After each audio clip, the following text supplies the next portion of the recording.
পুরান ঢাকার সরু গলির ভেতরে সময় যেন থমকে আছে শত শত বছর ধরে। এখানেই লুকিয়ে আছে এক রহস্যময় ইতিহাস, বিবিকা রওজা, যেখানে ইতিহাস, ধর্ম আর আবেগ সব একসাথে মিশে গেছে। পুরান ঢাকার ফরাশগঞ্জের এই ছোট জায়গাটি বাইরে থেকে দেখলে সাধারণ মনে হলেও এর ভেতরে লুকিয়ে আছে প্রায় 400 বছরের ইতিহাস। একটি মাজার, কিন্তু শুধু মাজারই নয়, এটি পুরান ঢাকার মানুষের আবেগ, বিশ্বাস আর স্মৃতির প্রতীক।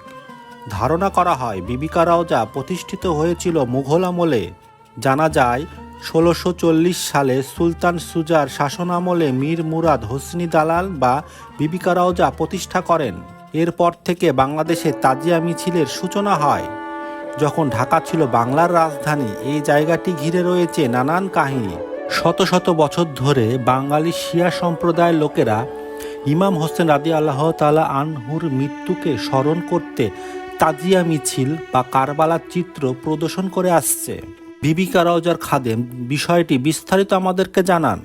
শত বছর ধরে ইমাম হোসেন রাদিয়াল্লাহু তাআলা আনহুর শহীদ হওয়ার দিনটি উপলক্ষে তাজিয়া মিছিল বের করে শিয়া সম্প্রদায়ের লোকেরা। এই মিছিল মূলত শোক মিছিল। তার মৃত্যুতে শোক জানাতেই প্রতি বছর তাজিয়া মিছিল বের করা হয় এইখান থেকে। মিছিল দেখার জন্য হাজার হাজার মানুষ ভিড় জমান বিবিকা রওজাতে। তবে বছরের সবচেয়ে গুরুত্বপূর্ণ সময় আসে মহরম মাসে বা আশুরার দিন। এ সময় বিবিকা রওজা হয়ে ওঠে শোকের এক কেন্দ্রবিন্দু। চারিদিকে কালো পতাকা, তাজিয়া মিছিল আর হাজারো মানুষের কান্না। এই শোক অনুষ্ঠান মূলত স্মরণ করে কারবালার সে হৃদয় বিদারক ঘটনাকে।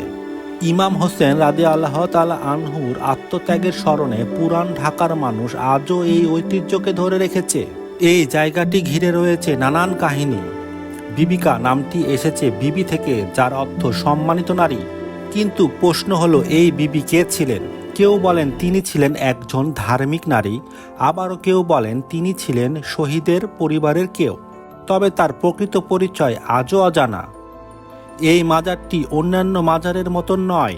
মহানবী হযরত মুহাম্মদ সাল্লাল্লাহু আলাইহি ওয়াসাল্লামের কন্যা ও ইসলামের চতুর্থ খলিফা হযরত আলীর বিবি মা ফাতেমা রাদিয়াল্লাহু তাআলা আনহুর নামে নির্মিত এই মাজার। এই কাহিনী যেন বিবিকা রওজাকে করেছে আরও রহস্যময়।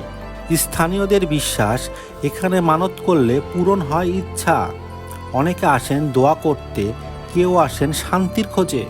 বিবিকা রওজা শুধু একটি ধর্মীয় স্থান নয়, এটি পুরান ঢাকার সংস্কৃতির একটি অংশ।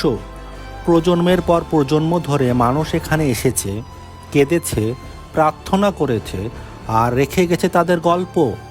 এই ছোট জায়গাটি যেন বলে, ইতিহাস শুধু বইয়ে নয়, এটি মানুষের বিশ্বাস আর অনুভূতির মধ্যে বেঁচে আছে। বিবিকা রওজা যেখানে ইতিহাস, রহস্য আর বিশ্বাস আজও একসাথে নিঃশ্বাস নেয়। আরও এমন ইতিহাস জানতে চ্যানেলটি সাবস্ক্রাইব করে পাশে থাকবেন। ধন্যবাদ।